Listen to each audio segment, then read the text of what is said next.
प्रभु यीशु मसीह के अतुल्य नाम में आप सबों को मेरा नमस्कार। आइए वचन में जाने से पहले हम एक छोटी सी प्रार्थना कर लेंगे। अनुग्रह के सिंहासन पर विराजमान हमारे स्वर्गीय पिता परमेश्वर, इस वक्त हम आपके चरणों में आते हैं। पिता, हम आपके नाम की स्तुति, प्रशंसा और बड़ाई करते हैं। प्रभु, हम आपको धन्यवाद देते हैं कि आप हमसे अत्यंत प्रेम करते हैं और सदैव हमारे साथ रहते हैं।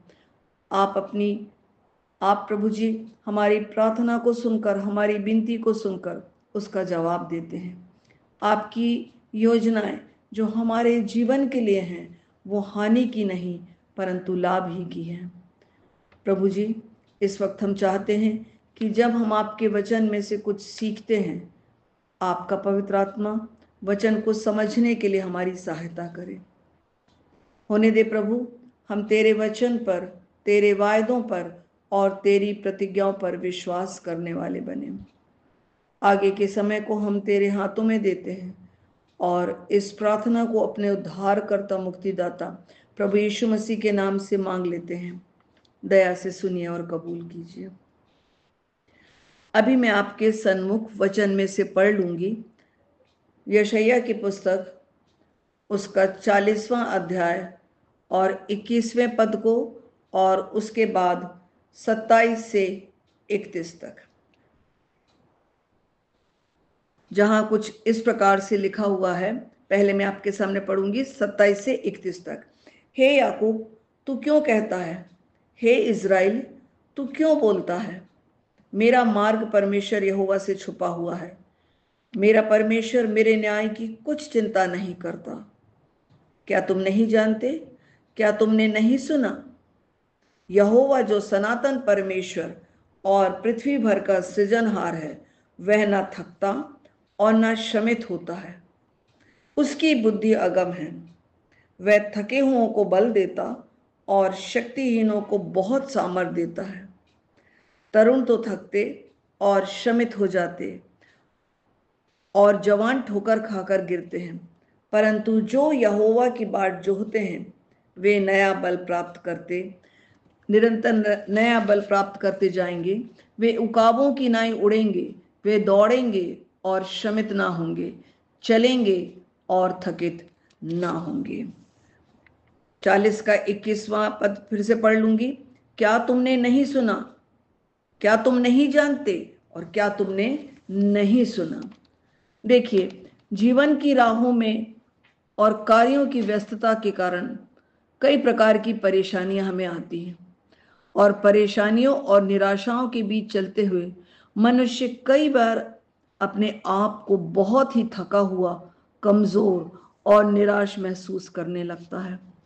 और जब उसे कई परिस्थितियों में धोखा मिले और कोई उसका साथ ना दे, तब वह अपने आप को तो बिल्कुल ही अकेला महसूस करने लगता है।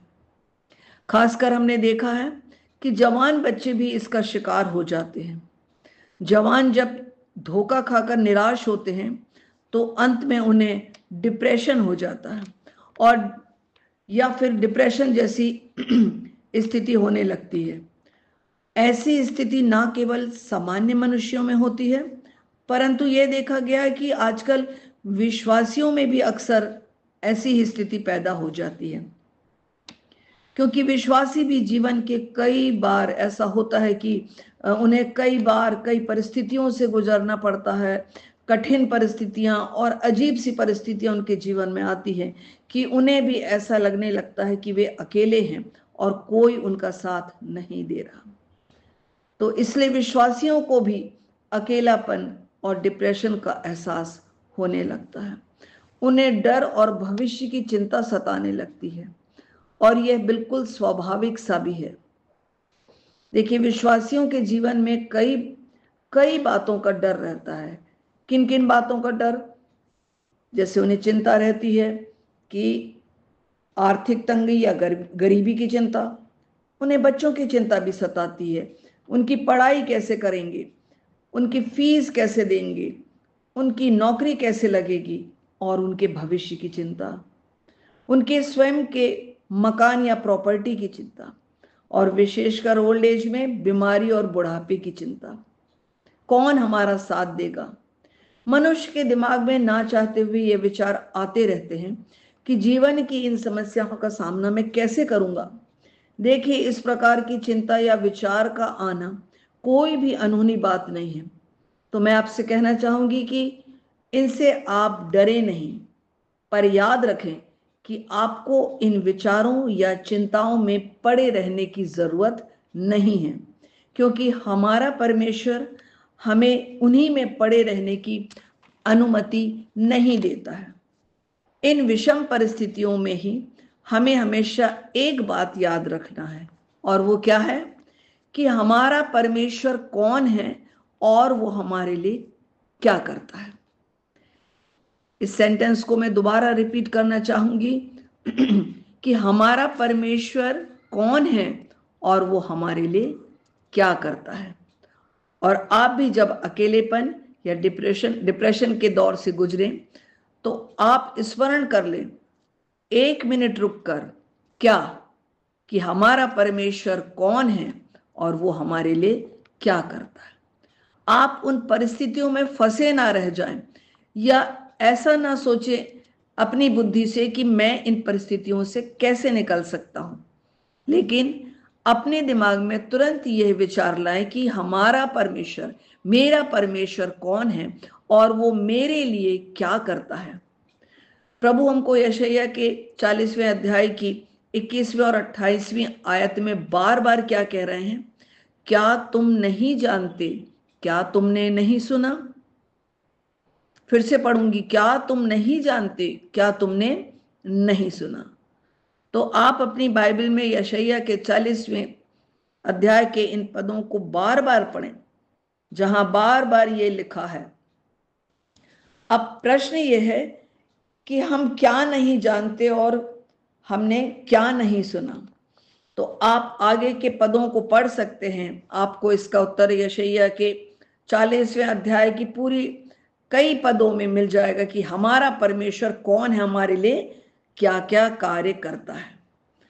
तो याद रख लें कि हमारा परमेश्वर हमारे लिए सब कुछ है। प्रश्न यह है कि हमारा परमेश्वर कौन है, और इसका उत्तर है कि हमारा परमेश्वर हमारे लिए सब कुछ है। उसके बाद है, और वो हमारे लिए क्या करता है। तो हमारा परमेश्वर हमारे लिए बड़े बड़े काम करता है। क्या है हमारा परमेश्वर हमारे लिए? हमारा परमेश्वर सनातन का परमेश्वर है। वह पृथ्वी भर का सृजनहार है। वो ना थकता है ना श्रमित होता है। उसकी बुद्धि अगम है। वह कोई साधारण मनुष्य नहीं है प्रियो कि थक जाए। मैं आपसे कहना चाहूंगी कि जब भी आप अपने जीवन में किसी भी प्रकार की निराशा, अकेलेपन या डिप्रेशन की स्थिति से गुजरे, तो आप इन वचनों से जीत सकती हैं। अपने आप से बार बार बोलिए कि मेरा परमेश्वर, सनातन परमेश्वर, हमेशा सब समयों में और सब परिस्थितियों में बना रहने वाला परमेश्वर, मेरे जीवन के हर मौसम में, हर हालात में मेरा परमेश्वर मेरे साथ है। ना केवल बचपन में, ना केवल जवानी में, पर बुढ़ापे में भी मेरा परमेश्वर मेरे साथ है। वो सृजनहार है और सर्वशक्तिमान है। इतना ही नहीं, वह थकता भी नहीं है, श्रमित भी नहीं होता है। उसकी बुद्धि अगम है। वह थके हुओं को बल देता है। वह शक्तिहीनों को बड़ी सामर्थ्य देता है। मैं आपसे कहती हूं कि हर परिस्थिति में यहोवा ही की बाट जोहते रहें, तभी आपको हर समय नया बल मिलता रहेगा। जैसे भजन संहिता 121 में लिखा हुआ है कि मैं अपनी आंखें पर्वतों की ओर लगाता हूं और मुझे सहायता कहां से मिलेगी? मुझे सहायता यहोवा की ओर से मिलती है। तो आप अपनी आंखों को उसी की ओर लगाए रहें, वही आपको संभालेगा, वही आपकी सहायता आपको पहुंचाएगा। देखिए, दूसरे का वेट मत करें कि कोई और आएगा और मेरे लिए प्रार्थना करेगा। हर समय स्मरण रखें कि आपका परमेश्वर कौन है और वो आपके लिए क्या कर सकता है। प्रभु जटिल से जटिल समस्याओं का समाधान आपको उसके पास है। वो आपके लिए काफी है, वो मेरे लिए काफी है, वो अद्भुत है। देखिए, वो पराक्रमी है, वो भय योग्य है, वह करुणा में है। मेरा परमेश्वर महान है और उसके लिए कोई कार्य कठिन नहीं। प्रभु को पुकारें, प्रभु मुझे एक नया मन दे कि मैं हर परिस्थिति में आपको निहारूं और आप पर ही भरोसा रखने वाली बनूं। निश्चय आप स्वयं महसूस करेंगी और पहचानेंगी कि आपका परमेश्वर सचमुच में महान और हमारी और मेरी और आपकी प्रार्थनाओं को सुनने वाला है। और अपने इस अनुभव के द्वारा आप उसे हमेशा याद रखेंगी। परमेश्वर इन वचनों के द्वारा हमें आशीषित करे। Praise the Lord.